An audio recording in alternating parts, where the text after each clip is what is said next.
ఎప్పుడు గురువులు ఏం చెప్తారంటే 21,600 సార్లు మనకు తెలిసి తెలియకుండా ఉచ్ఛ్వాస నిశ్వాసలు జరుగుతున్నాయి. దాని ద్వారా మన ప్రాణశక్తిని కోల్పోతున్నాం.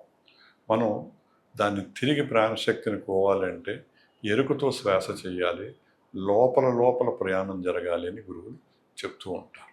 మనకి ఎంత క్రియ నేర్చుకున్నా, ఎంత యోగులమైనా శ్వాస చేయలేం. ఎందుకంటే ఎక్కువ నిశ్వాస జరుగుతుంది. నిశ్వాస జరిగితే శ్వాస చేయాలన్న విషయం గుర్తుండదు. ఎందుకంటే మన ప్రాపంచిక విషయంలో మాయలో ఉన్నాం.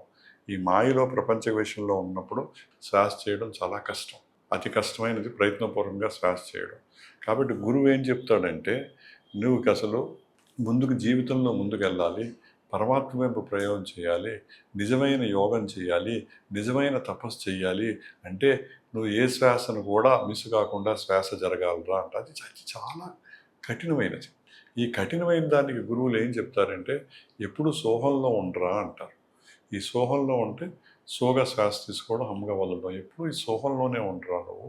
ఈ సోహంలో ఉంటే ఎప్పుడు నీ శ్వాసతో ఉంటావు, నీ పరమాత్ముడితో ఉంటావు, కర్మలకు దూరంగా ఉంటావు, ఎప్పుడు ఈశ్వర సేవలో ఉంటావు, బ్రహ్మ సేవలో ఉంటావు, విష్ణు సేవలో ఉంటావు, సకల దేవతల సేవల్లోనూ ఉంటావురా నువ్వు, సకల గురువుల సేవల్లోనూ ఉంటావురా నువ్వు. నువ్వు అన్ని స్థానాల్లో అన్ని నదుల్లో చేసే పుణ్యం నీకు ఇక్కడే వస్తుందిరా. ఎందుకంటే ఇడ గంగా, యమున, సరస్వతి నీ శరీరంలోనే ఉన్నాయి. ఈ శరీరం నీ శ్వాస ద్వారా నువ్వు గంగా, యమున, సరస్వతిలో శ్వాస చేసినట్టురా.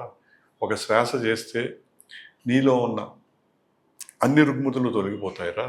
కాబట్టి నువ్వు ఎప్పుడు శ్వాసలోనే ఉండరా. ఎప్పుడు శ్వాస లేకుండా చేయడమే మాయ యొక్క గొప్పతనం రా అని చెప్తాను.